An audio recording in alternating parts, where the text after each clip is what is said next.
साबिक़ वज़ीर दाखिला मोहम्मद महमूद अली ने कहा कि 9 दिसंबर एक तारीखी दिन है जिसमें केसीआर ने हुसूल तेलंगाना के लिए अपनी जद्दोजहद को जारी रखते हुए आज ही के दिन मरण व्रत का आगाज़ किया था, जिसके नतीजे में रियासत अलहदा तेलंगाना के क़याम की राह हमवार हुई थी और केसीआर के मरण व्रत की वजह से मरकज़ में बरसर इक़्तिदार कांग्रेस हुकूमत को रियासत अलहदा तेलंगाना की तश्कील का ऐलान करना पड़ा।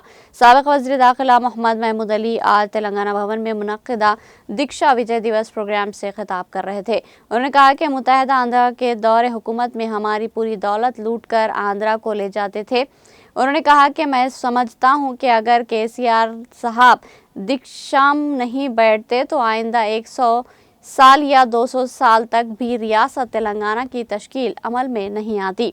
उन्होंने कहा कि मुत्तहिदा आंध्र प्रदेश के दौर में इक़्तिदार में आंध्रा हमारे 15 एमपी थे तो कांग्रेस के 25 एमपी थे, जिसकी वजह से तेलंगाना की तश्कील नामुमकिन थी। लेकिन केसीआर ने तहरीक तेलंगाना में शिद्दत पैदा करते हुए 9 दिसंबर को दीक्षा का आगाज़ किया था, जिस पर कांग्रेस को मजबूरन तेलंगाना देना पड़ा। उन्होंने कांग्रेस को अपनी शदीद तनकीद का निशाना बनाते हुए कहा कि कांग्रेस गद्दार जमात थी जो हमेशा तश्कील तेलंगाना की मुखालिफ रही थी।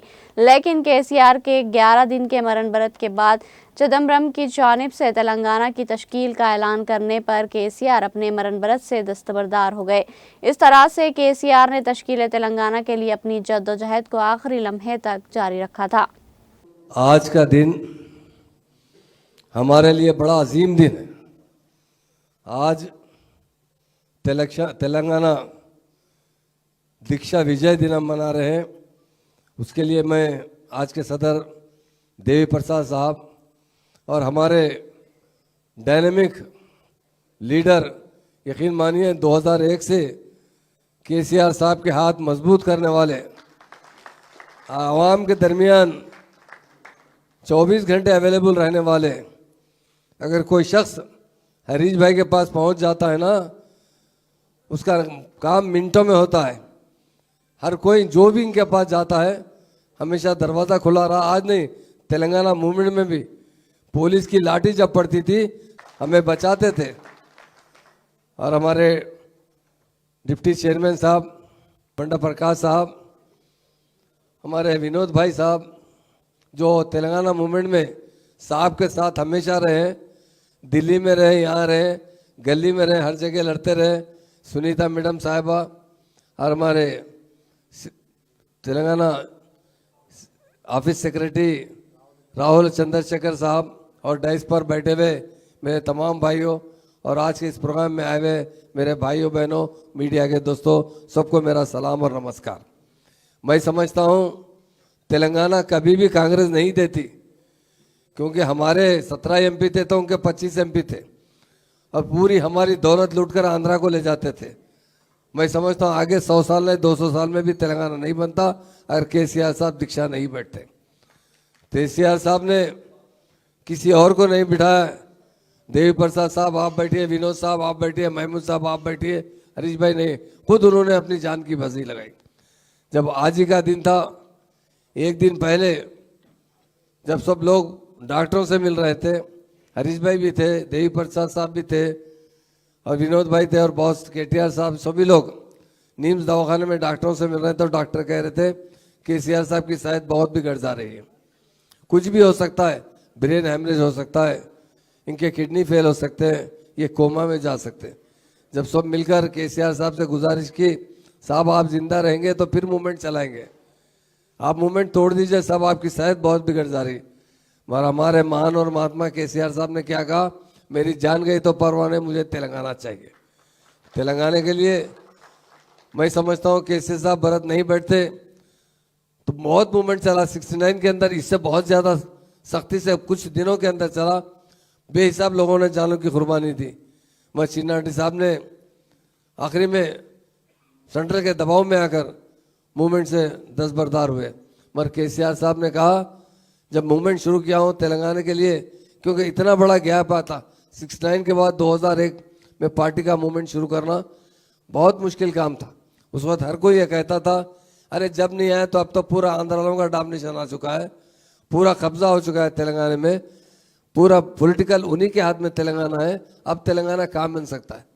और केसीआर साहब भी जब तहरीक शुरू करे जब वो डिप्टी स्पीकर थे और आरटीसी मिनिस्टर थे, जब असम्बली के अंदर तेलंगाना के अवाम के तेलंगाना की तकलीफ के बारे में बात की तो उस वक्त के स्पीकर साहब ने कहा, राव साहब आप बैठ जाइए, अब तेलंगाना ख़त्म हो चुका है, या आंध्र प्रदेश की बात कीजिए आप, अभी क्या तेलंगाना करें। जब केसीआर साहब को नागौर गुजरा, उन्होंने नहीं मैं अब शुरू करूँगा तेलंगाना तहरीक, उन्होंने फ़ौरन इस्तीफ़ा दिया, असम्बली को इस्तीफ़ा दिया, डिप्टी स्पीकर को इस्तीफ़ा दिया, फिर से मुकाबला किया सिद्दीपेट से। तो काफ़ी तादाद में जो हरीश भाई की बड़ी मेहनत थी, बड़ी मेहनत की वजह से बहुत बड़ी मेजॉरिटी से जीते, वहीं से पहली हमारी कामयाबी शुरू हुई। तो केसीआर साहब हमारे महान और महात्मा लीडर है। गांधी जी जिस तरह हिंदुस्तान की आज़ादी में बहुत बड़ा हिस्सा अदा किया था, उसी तरह केसीआर साहब ने भी तेलंगाना की हासिल करने में बहुत बड़ा हिस्सा अदा किया। मैं समझता हूँ लोग उस 2001 में हर कोई कहता था, जिससे भी मिलता था, अरे कहाँ मिलता तेलंगाना, कहाँ होता भाई, अब नहीं बन सकता तेलंगाना। हम एक बार एक गोलीगुड़े में प्रेस में कुछ मटेरियल छपाने के लिए गए, वो आदमी बिठाकर चाय वाय पिला, बोला बाबू क्यों टाइम वेस्ट कर रहे हैं, अब कहाँ तेलंगाना बनता। हो गया उस वक्त मैं खुद चिन्नाटी साहब का पूरा मटेरियल मैं ही प्रेस करके देता था, उन्होंने नहीं ला सके तो आप लोग कहाँ ला सकते।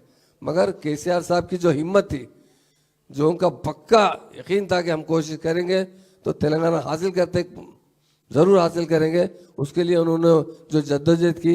और ये 11 दिन का जो व्रत रहा, आखिरकार चिदम्बरम साहब ने Telangana process will be start करने पर, बोलने पर केसीआर साहब का व्रत को ख़त्म किया गया, तोड़ा गया। और उन्होंने उसी वजह से तेलंगाना है।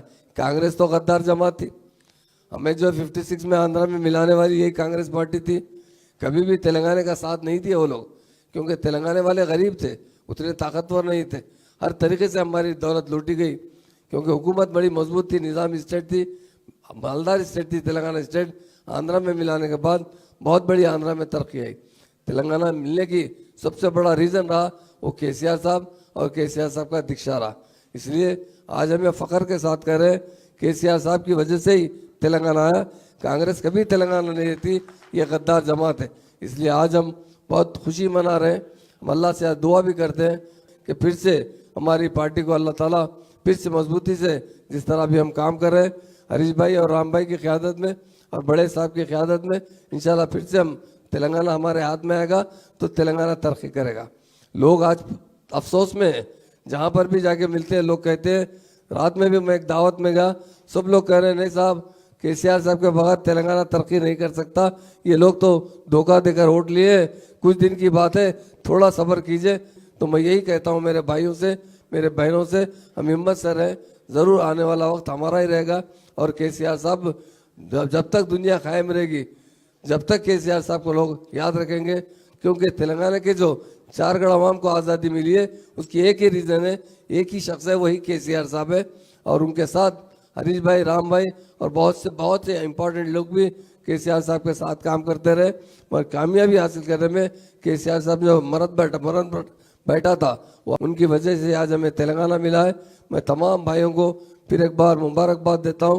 आज का दिन तेलंगाना का ऐलान हुआ था, पर कुछ वर्षों के बाद भी विनोद भाई जिस तरह बताएं, कुछ वर्षों के बाद तेलंगाना बना है ज़रूर, मगर शुरुआत आज के दिन से भी, इसके लिए मैं सबको मुबारकबाद देता हूँ और केसीआर साहब की सेहत और तंदुरुस्ती के लिए दुआ करता हूँ। तमाम भाई जो इस प्रोग्राम में आए, खासतौर से मीडिया के दोस्तों का शुक्रिया अदा करता हूँ। जय तेलंगाना, जय जय तेलंगाना।